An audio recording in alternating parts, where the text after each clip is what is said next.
Hello everyone, Charles Watts here, the Arsenal correspondent at Goal, joining you just after Mikel Arteta's press conference previewing Saturday's game against Aston Villa. So thought, as always, I'd pop on, just go through a little bit about what he's had to say, look ahead to that Villa game and just discuss any of the current Arsenal news that is doing the round. So let's start quickly with David Luiz, get that out of the way first. Arsenal, as I said in yesterday's video, have now appealed to the Premier League Football Association over the red card that David Luiz was shown against Wolves. They believe it was accidental. They've got proof that it was accidental, and if there was any contact, it was minimal, and they don't even think it was a foul. So that's how they've appealed to the Football Association. They should be getting the result of that today, I think, sort of mid-afternoon.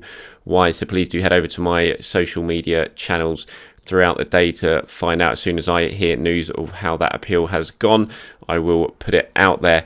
Mikel Arteta says he's hopeful, as you would expect, otherwise they wouldn't have put the appeal in, but he said, I'm very hopeful, that's why we put the appeal in, because we went through all the images and we think that the red card should be overruled. That is why we put in the appeal. So Arsenal hoping to get David Luiz's one-game ban, which will mean he'll miss Saturday's match at Aston Villa, overruled. Like I said, head over to my Twitter throughout the sort of mid-afternoon and hopefully we'll hear news and I'll put it out there as soon as possible.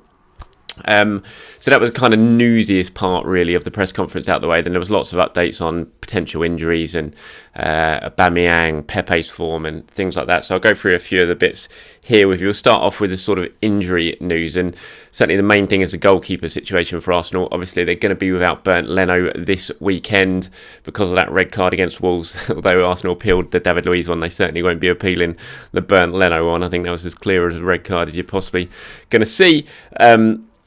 And the issue is that Arsenal are struggling in terms of the goalkeeper because Matt Ryan is injured as well, which is why Ryan wasn't on the bench against Wolves and Alex Runarsson had to come on. In terms of Matt Ryan, Mikel Arteta said he has not been available to train yet. Alex is available, so we'll have the choice between the two of them for the weekend. If Matt is able to train and they're both fit, we will then have a decision to make. If Matt is not fit, obviously Alex will be in goal. Fair play to Alex Runarsson. I thought he did pretty well when he came on against Wolves in midweek. I have to admit I was pretty worried when he came on, especially given the conditions. Very slippery ball, Arsenal down to 9 men. I did fear a little bit for Runarsson given what we've seen from him so far in the cup competitions, but he did pretty well, made a couple of good saves. Little bit nervy with the ball at his feet. That one instant when he played it off for a corner when he was trying to do pass it out to one of the defenders. I think it was Gabriel. So he did all right, but obviously it's going to be it'll be his first Premier League start on Saturday if he does get the nod at Aston Villa. Mikel obviously was asked about it, and was asked whether people have been a little bit too critical on Runarsson since he arrived and given his performances in the cup competitions. Mikel said yes, but this is what you face when you play for a big club. People expect when you go out there to give your best and perform at the top level, and if you don't, you're going to get that criticism. You know that before you join the club, and you'll be exposed to critics all the time. If you do really well, people will be praising you more than at any other club. So if you want to play here, you have to be able to handle the pressure. So a bit of a challenge there for Mikel to Alex Runarsson, saying, look, yes, you've been criticised for your errors, but if you play well, you're going to get praise. So you've got to handle the situation, the good and the bad. You've got to handle the pressure if you want to play for a club like Arsenal. So a bit of a challenge there for Mikel, who also went on to praise Runarsson, said he's settled in really well. He's a nice guy around the changing room, and he believes he'll do perfectly fine if he does have to start on Saturday. Obviously, Matt Ryan would be the number one choice to replace Bernd Leno if Ryan is fit. One player who certainly is fit and available for Saturday's Pierre-Emerick Aubameyang. Came on for the last, about 20 minutes or so, wasn't it, against Wolves midweek. Hadn't played for a while before that because of the family issues and the illness to his mother. Big decision really for Mikel this weekend going into that one. Nicolas Pepe playing on left, playing very, very well at the moment. Great goal again at the weekend. On Tuesday night. I think he scored 3 in his last 4 in the Premier League now. So what do? Do you bring Orba back in at Pepe's expense? Can you really do that when Pepe's playing really, really well? So it's a big decision, really, and he was asked about it. He said, what could you do? Does Aubameyang come in for Pepe? And he said, look, at the end of the day, we have to play the players who are in the best form, and everybody has to earn the right to play and participate in the games. That's what everybody's doing, pushing each other to raise that level. You can see that the level has been raised because everyone is playing at their best. There's still room for improvement, so everybody has to keep pushing. So Mikel there saying that the players in the best form will keep their places. So if that is the case, then you have to think Nicolas Pepe will start again against Aston Villa because he's playing very, very well, and it'd be very harsh for him to suddenly lose his spot to Aubameyang. Perhaps Aubameyang could go up front in place of Alexander Lacazette, so you've got that option as well at the weekend. But certainly in terms of Auba, Mikel said, look, he's available. He played a few minutes after 10 days after not doing so much. Hopefully in the next 2 days he feels good and is available to contribute to the team. So I think he's certainly going to feature, but whether he starts or not, I'm not so sure. If he does, I would suggest it being at expense of Alexander Lacazette rather than Nicolas Pepe, because I just don't see how you leave Nico out at the moment because he's playing well. I thought he was great against Wolves, not just his goal but his all-round performance, how much he worked hard, he was winning the ball back, he was pressing high. Really impressed with Nicolas Pepe in midweek, and I think he certainly has to keep his place in the team this weekend at Aston Villa. It would send out all the wrong messages if Pepe found himself dropped at the weekend for Aubameyang, I think. I've spoken about this before in these videos about the sort of blueprint at Arsenal for Mikel Arteta and how I think it's beginning to emerge now, certainly since the turn of the year. The 4-2-3-1, the players he wants. I think this transfer window now has left the squad looking an awful lot more like Mikel Arteta's squad. I think they're playing the way he really wants them to play. I thought the 45 minutes against Wolves in the first half before the red card was the best that we've seen from Arsenal under Mikel Arteta. It was really exciting. It pointed to a very, very positive future. And Mikel was asked about that. He's asked if he thinks his team is now starting to resemble his long-term vision, the blueprint, what he wants for Arsenal. And he said, yes, the first transfer window was very rushed one because I'd just arrived. The other two, we had a little bit more time. If you see the amount of transactions we've done in this window, it's incredible. Credit to the club, credit to Edu for the work he's done, because it's not easy to get the amount of things that we've done in one window. I know most of them was getting players out and creating space around the team, but it's still not an easy thing to do in a window or market. So, and I agree with exactly what he has to say there. It was a really busy transfer window for Arsenal, a really important one. Yes, they only made a couple of new additions, and one of those was on loan, and the other ones, well, actually both of them were on loan, so they could both be heading back out at the end of the season. But I still think just shifting the players on that they did was so vitally important for Arsenal and for Mikel Arteta's long-term plans, because it's going to put them in a better place ahead of the summer.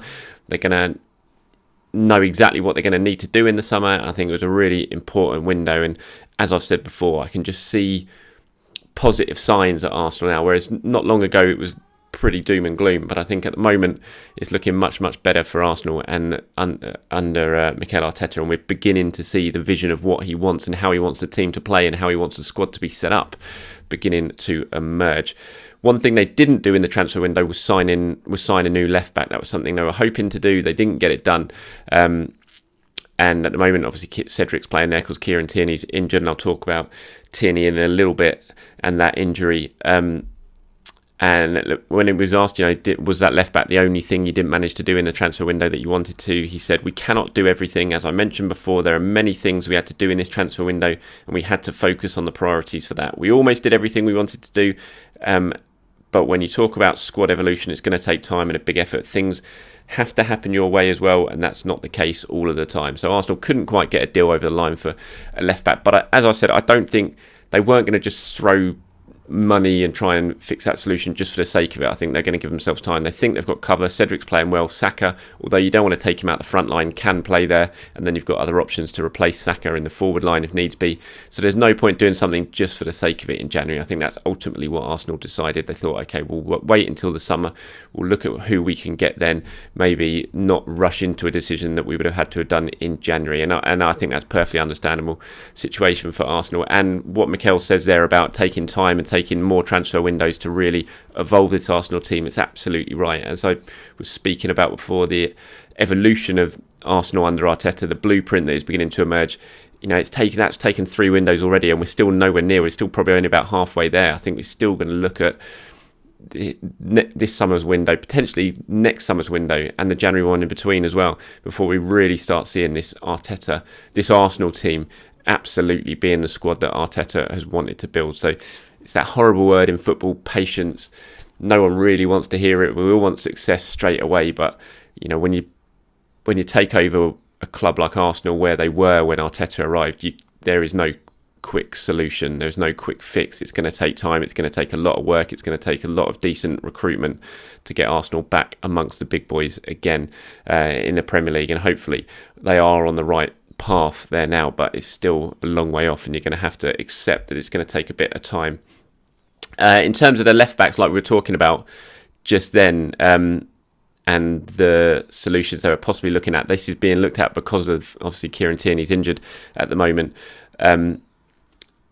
It's a weird injury, the Kieran Tierney one. Arsenal aren't really revealing exactly what's going on. They're just describing it as lower leg discomfort. It seems to be one of those problems that they can't quite find a fix for at the moment. Mikel, talking about it at the moment today, said, look, it's a different injury in this case to the last one he had. Kieran is a player that really pushes himself, and he has to be able to perform physically at his best because he cannot help himself. Even in training, he can't help himself. We are trying to manage him in the best possible way and find every possibility to give him the best chance to be as fit as possible. We are here to support him as much as we can. So Arsenal clearly feels like they're struggling at the moment to find exactly the best way to get Kieran Tierney fit and solve this injury problem that he has. It's a strange one because we saw him, I've talked about this before, we saw him last Friday in the training video that they released, training pretty well. It looked like scored a good goal in that game. He was typically Tierney, racing all over the place, putting himself about. And yeah, so we all figured he was kind of going to play at the weekend, but he didn't play in midweek. Mikel saying he was way off in midweek for playing as well, so not even close. Don't get the impression that he's going to be around for this weekend either, although we'll wait and see. Arsenal will be putting out a team news update later, I think, or in the morning ahead of the game against Aston Villa. We'll probably get a little bit more of an update in terms of what's going on with Tierney. But it is a bit of a worry, I think, with Tierney, because he's been out for such a long time, and he came back, and he's kind of had these injury issues that are stretching back a couple of years now from when he was at Celtic as well. And when you've got a player of that quality, you just want him fit all the time. And so it is frustrating when he's missing, and especially when you don't know exactly when he's going to return. So hopefully, fingers crossed, Tierney will be back sooner rather than later. Looking at the team news ahead of the game against Villa on Saturday, the sort of key ones, obviously Leno, we know Arsenal are going to be without because of suspension. We're not sure about Luiz yet. We'll find out later today whether he's going to be suspended or not. If he is suspended, I presume it will be Gabriel coming in, although Pablo Mari now is fit and back training again, so Mari is an option, but he hasn't played for a while, and obviously Gabriel came on in midweek and has played in the FA Cup against Southampton as well. So I'd expect that if Luiz doesn't make it, then Gabriel will join Rob Holding at centre-back at Villa Park at the weekend.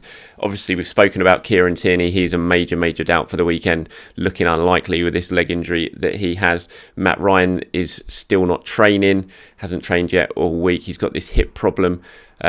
Mikel's certainly not ruling out that Matt Ryan will play at the weekend or be available at the weekend, but not yet training, so they're going to have to wait a couple of days and see how that goes with him. So those are the main sort of injury lines for Arsenal. Obviously, Aubameyang is now back and available, as we saw. He came on at the weekend. That was good. Midweek, that was good news for Arsenal. And everyone else, barring anything that's happened that we don't know about, is fit and available for that game at Villa, which is a really important game now because Arsenal don't want to slip back into an old way into sort of poor results again. The defeat at Wolves has certainly knocked him a little bit in terms of momentum, but I think there was enough in that performance, especially in the first half, where you can try and take the positives from that and go back into the Villa game without your confidence knocked too much. Also, you can go into it with a little bit of sense of injustice, which sometimes helps as well. And Villa aren't in the greatest run ever. They got turned over pretty comprehensively last night at Villa Park by West Ham. So Arsenal not exactly going there when Villa are at their very, very best, although we know full well that Villa absolutely tore Arsenal to pieces at the Emirates earlier this season. So they are a very good side, and on the counter-attack, they are very, very dangerous. So Arsenal are going to have to watch out for that. I will try and put back on tomorrow and do another video ahead of that game against Villa, look at my predicted 11, talk about the game a little bit more, look at the big decisions that Mikel has to make ahead of that one. And yeah, until then, as I said earlier, please do follow me on Twitter today at Charles_Watts. And as soon as I get the David Luiz news, which we're expecting kind of mid to late afternoon, I will bring it to you as soon as I have it. Thanks for watching, everyone. Speak to you soon and enjoy the rest of your day.